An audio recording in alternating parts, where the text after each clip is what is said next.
बिहार की सियासत से जुड़ी इस वक्त की जो सबसे बड़ी खबर है वो खबर मुख्यमंत्री नीतीश कुमार को लेकर है। देखिए, नीतीश कुमार बीजेपी से नाराज चल रहे हैं। बीजेपी नेताओं के बयान से सीएम नीतीश भयंकर गुस्से में हैं।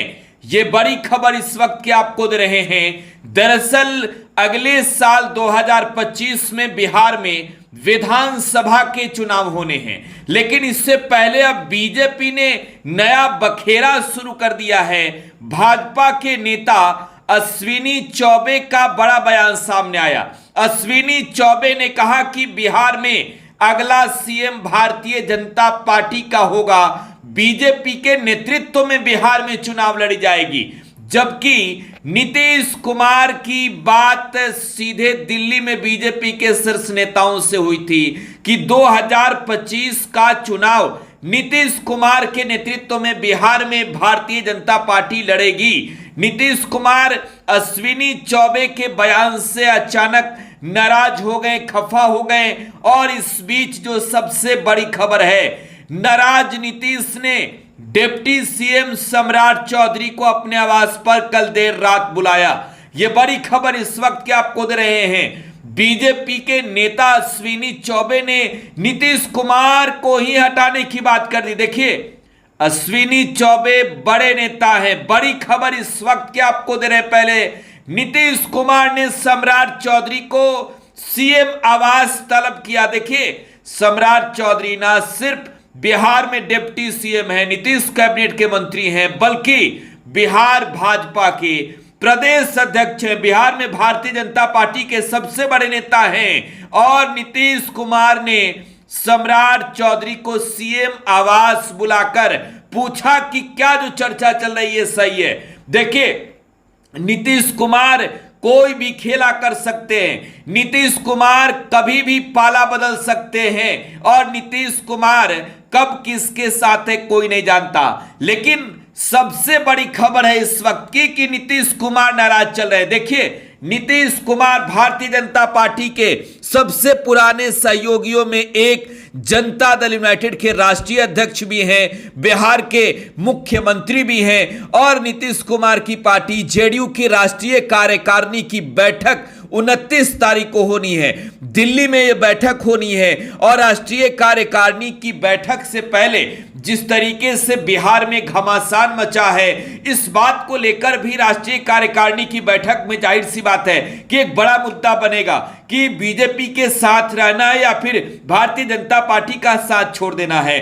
पहले तो नीतीश कुमार का अगर देखा जाए तो राजनीतिक अस्तित्व खत्म करने में भारतीय जनता पार्टी जुटी थी। नीतीश कुमार ने स्वयं इस बात को दोहराया कई बार कि चिराग मॉडल अपनाया गया, आरसीपी मॉडल अपनाया गया। लेकिन अब नीतीश कुमार पूरी तरीके से तेवर में हैं, क्योंकि दिल्ली की सरकार नीतीश के बदौलत बनी है।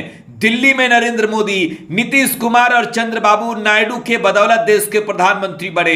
तो ऐसे में नीतीश कुमार अब बड़ा फैसला लेने जा रहे हैं। नीतीश कुमार के इस फैसले से ना सिर्फ बिहार के सियासत पर असर पड़ने वाला है, बल्कि देश की सियासत में भी आने वाले वक्त में बड़ी रणनीति के तहत देखी जाए तो भारतीय जनता पार्टी को मात सहनी पड़ सकती है, सत्ता जा सकती है हाथों से। लेकिन यह खबर आ रही है सूत्रों के हवाले से कि अब नीतीश कुमार बीजेपी से आर पार के मूड में हैं। नीतीश कुमार दिल्ली में बैठे नेताओं के बयान चाहते हैं। नीतीश कुमार चाहते हैं कि भाजपा के शीर्ष नेता जो दिल्ली में है वो इस बात का खंडन करें। सम्राट चौधरी को सीएम नीतीश ने एक अन्य मार्ग स्थित मुख्यमंत्री आवास तलब किया। लेकिन एक बार ग्राफिक्स के जरिए आपको दिखा भी देते हैं कि बिहार में मौजूदा समय में सियासी समीकरण कैसा है। देखिए, बिहार में मौजूदा समय में अगर देखी जाए तो मौजूदा समय में बिहार में राष्ट्रीय जनता दल,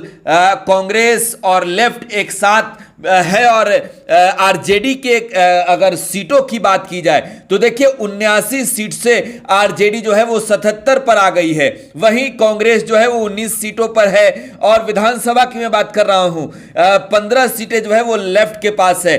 असदुद्दीन ओवैसी की पार्टी एआईएमआईएम के पास भी जो है वो एक सीट है और इसमें जो सीटों में कटौती हुई है, 2 एमएलए जो है वो आरजेडी के चुनाव जीते हैं इस बार लोकसभा का और यही वजह है कि यह सीट रिक्त हुई और यहां पर उपचुनाव होंगे जहानाबाद और रामगढ़, गया के बेलागंज और रामगढ़। इसके अतिरिक्त सुदामा प्रसाद तरारी से विधायक थे जो लेफ्ट के थे, उनका सीट जो है वो खाली हुआ है क्योंकि वो आरा से एमपी बने हैं। तो ये 3 सीटें महागठबंधन के लिए लॉस हुई है।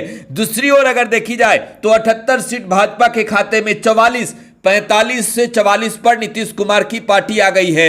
नीतीश कुमार की पार्टी को एक बार फिर से यहां पर बड़ी चुनौती का सामना करना पड़ रहा है रुपौली उपचुनाव में। बीमा भारती के इस्तीफे के बाद नीतीश कुमार की पार्टी के 1 विधायक कम हो गए। इसके अलावा हिंदुस्तानी आवाम मोर्चा के मात्र 3 विधायक हैं क्योंकि जीतन राम मांझी अब जो है वो लोकसभा का चुनाव जीत चुके हैं। इसके अलावा इंडिपेंडेंट निर्दलीय सुमित सिंह जो है वो एक एमएलए हैं। तो अगर ऐसी परिस्थिति में देखी जाए मौजूदा समय में तो 78 जो एमएलए हैं वो इस वक्त जो है वो बीजेपी के साथ हैं और बिहार में जो है वो महागठबंधन बहुमत जुटा पाई है, माफी चाहता हूं एनडीए बहुमत जुटा पाई है। लेकिन अब नीतीश कुमार अगर उधर से इधर आ जाते हैं तो बिहार में महागठबंधन की सरकार बन सकती है फिर से और महागठबंधन की सरकार बनेगी तो जाहिर सी बात है बिहार में ना सिर्फ भारतीय जनता पार्टी को नुकसान सहना पड़ेगा